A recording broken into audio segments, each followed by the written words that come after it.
surgery today. Tom?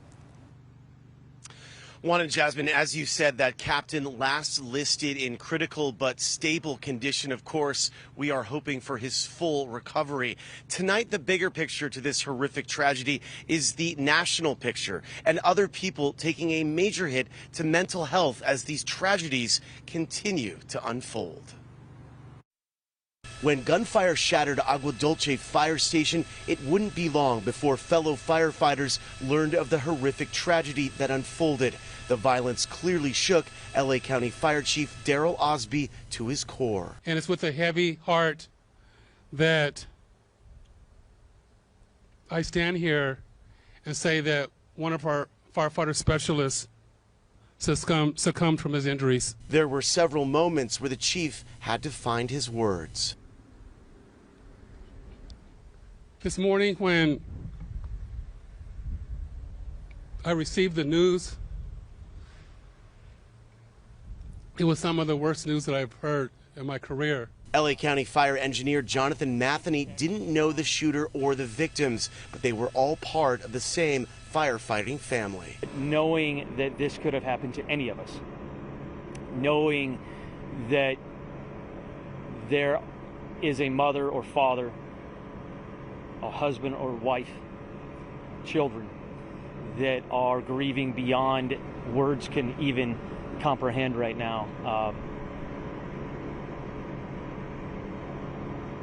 That's hard to swallow.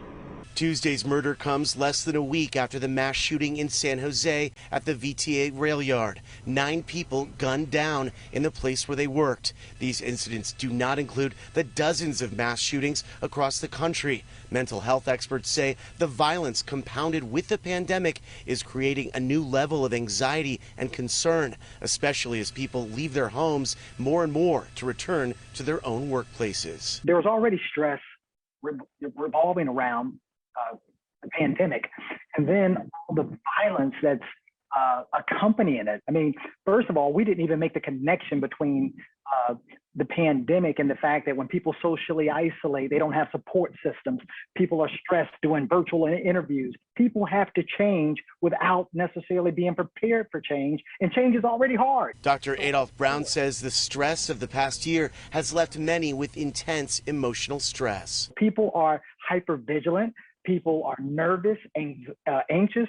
And the biggest issue that I see as a clinical psychologist is with all of this hypervigilance, people are even more on edge. As more daily violence unfolds, like the shooting at the firehouse, there's also a sense of helplessness as our nation's lawmakers have done little in the way of legislation to affect change. Professor of politics at Claremont McKenna College, Jack Pitney. Unfortunately, the numbness is a factor here.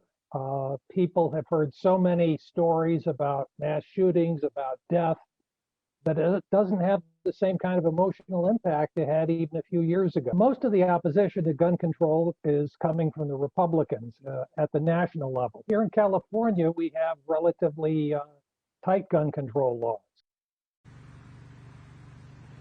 Dr. Brown says a few tips to dealing with some of the anxiety that's come from the pandemic and coming from witnessing all of this violence is trying not to let your emotions override your critical thinking. He says try to take a step back and examine both. Reporting live in Santa Clarita, I'm Tom Waite, KCAL 9 News. Hey, get behind that engine block over